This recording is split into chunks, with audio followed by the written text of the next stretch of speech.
Setiap hari kita itu membuat puluhan pilihan ya kan? Dari yang sepele banget sampai yang bisa mengubah hidup. Tapi, pernah nggak sih Anda berhenti sejenak buat mikirin berapa kali sebenarnya biaya dari setiap pilihan itu? Hari ini kita akan kupas tuntas satu ide fundamental dari ilmu ekonomi yang bakal mengubah cara Anda melihat setiap keputusan yang Anda buat. Coba bayangin deh, Anda punya uang pas-pasan, perut lapar, tapi Anda juga harus pergi ke suatu tempat.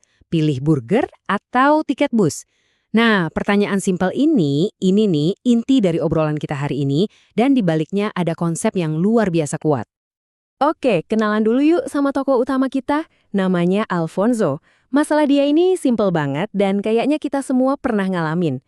Dengan uang cuma $10, dia harus menentukan pilihan. Oke, yuk kita bedah kasusnya. Jadi, Alfonso ini punya budget mingguan $10. Uangnya bisa dia pakai buat dua hal. Beli burger buat makan siang, harganya $2. Sama beli tiket bus buat kerja, harganya cuma 50 sen. Biar gampang, kita lihat dulu dua pilihan paling ekstrim yang dia punya. Kalau semua uangnya dibelanjain buat burger, ya dia dapat 5 biji. Tapi ya gitu, nggak ada sisa buat tiket bus. Sebaliknya, kalau dia mutusin buat beli tiket bus doang, dia bisa dapat 20 tiket. Tapi perutnya keroncongan, nggak bisa beli burger. Nah, ini batas-batas kemampuannya dia. Ya, tapi kan kayak kita juga jarang banget orang milih yang ekstrim gitu. Kemungkinan besar Alfonso bakal milih kombinasi keduanya. Nah, di tabel ini kita bisa lihat semua kemungkinan yang bisa dia beli. Bisa aja dia beli 4 burger dan 4 tiket, atau mungkin 2 burger dan 12 tiket. Pokoknya setiap baris di tabel ini adalah pilihan yang masuk akal dengan budget dia. Oke, lihat angka di tabel sih oke ya. Tapi gimana kalau kita ubah jadi gambar biar lebih kebayang? Para ekonom suka banget nih pakai cara ini. Yuk kita lihat gimana angka-angka ini bisa jadi sebuah konsep yang lebih jelas. Caranya gampang banget kok. Pertama, kita tandain dua titik ekstrim tadi di grafik. 5 burger, 0 tiket, dan 0 burger, 20 tiket. Udah, sekarang tinggal tarik garis lurus buat nyambungin dua titik itu. Nah, garis inilah yang sama para ekonom disebut sebagai batasan anggaran atau budget constraint. Intinya apa? Gini, garis ini tuh kayak pagar pembatas antara apa yang mungkin dan apa yang nggak mungkin. Setiap kombinasi burger dan tiket bus yang ada di garis ini atau di dalam areanya, itu bisa dibeli Alfonso. Tapi kalau ada kombinasi di luar garis itu, wah maaf-maaf aja, itu udah di luar jangkauan dompetnya. Nah, sekarang kita masuk ke pertanyaan utamanya nih. Kita sering mikir kalau harga sesuatu ya yang tertera di label harganya. Tapi, apa benar cuma itu ceritanya? Coba deh Anda pikirin sebentar. Kalau Alfonso mau beli satu burger lagi, berapa sih biayanya? Jawaban paling gampang ya $2 kan? Tapi kalau kata ekonom, tunggu dulu. Ceritanya nggak sesimpel itu. Dan inilah jawabannya. Biaya sebenarnya dari satu burger itu bukan $2. Biayanya adalah 4 tiket bus yang harus dia relain. Itulah yang harus dia korbankan biar bisa makan burger itu dan tetap nggak ngutang. Nah, konsep ini ada namanya opportunity cost atau biaya peluang. Idenya simple. Biaya dari suatu hal adalah kesempatan yang kita lewatkan buat ngelakuin atau dapetin hal lain. Jadi, buat Alfonso, biaya peluang satu burger ya 4 tiket bus. Dan ini berlaku buat semua hal loh, bukan cuma burger sama bus. Anda milih buat tidur lebih lama, biaya peluangnya ya waktu belajar yang kebuang. Anda nikah sama satu orang, ya berarti Anda ngelepasin kesempatan buat nikah sama orang lain. Biaya peluang itu ada di mana-mana. Coba deh perhatiin, kebanyakan pilihan kita sehari-hari itu kan bukan pilihan semua atau tidak sama sekali ya kan? Kita lebih sering mikir, kerja lembur sejam lagi nggak ya? Atau makan kue satu potong lagi enak kali ya?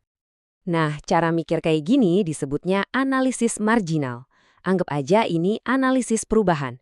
Jadi daripada ngelihat total biaya dan manfaat, kita fokusnya ke gimana biaya dan manfaat itu berubah dari satu pilihan kecil ke pilihan kecil berikutnya. Biar gampang, kita pakai contoh yang enak deh. Bayangin Anda lagi lapar banget, terus pesen pizza.